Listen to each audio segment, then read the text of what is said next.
we have to understand that these interests control our society. There's a European patent litigation agreement which was issued in 2003. You can read it on the internet. It speaks of an integrated judicial system with respect to patents European-wide. It speaks of a common appeal court for patents. Does that sound familiar? We've talked about this before. Remember that letter from IG Farben to the Nazi government?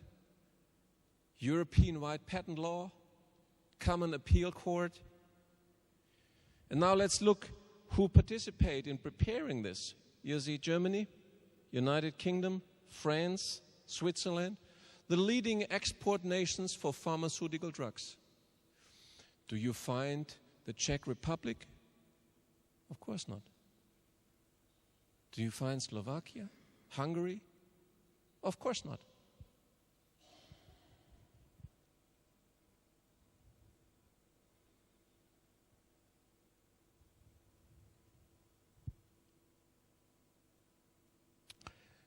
This is where we are, the acquisition of Central and Eastern Europe as an expansion of their marketplace.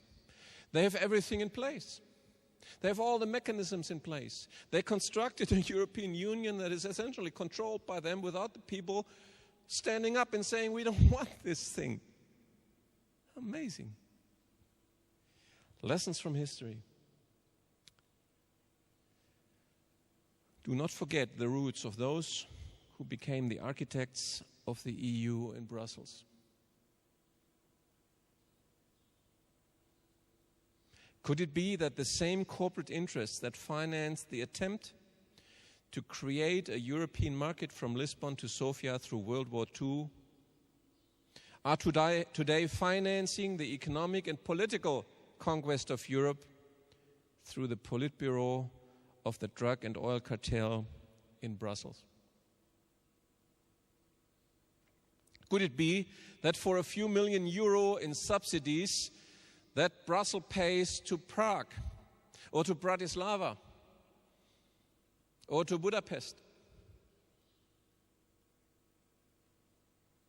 24 European countries are being led into economic and political slavery for generations to come, without your children being able to do anything about it, because they also put the suppression mechanism, the police state mechanisms in place to control this new undemocratic system.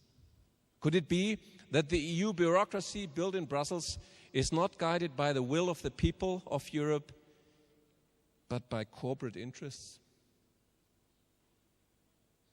Could it be that with the signature of their governments under the EU treaty currently being prepared and discussed next month in Lisbon, the people of Europe give up their democratic rights and subject themselves to the rule of globally operating corporate interests?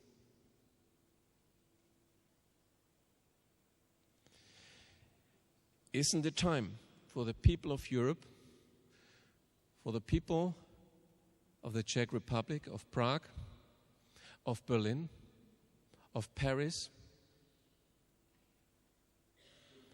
especially those people like you who experienced the brutal reign of those corporate interests during World War II, to raise their voices? We believe that together we can build a new Europe by the people and for the people. And because we believe this, we are here today. And it is now my great pleasure to invite August Kowalczyk,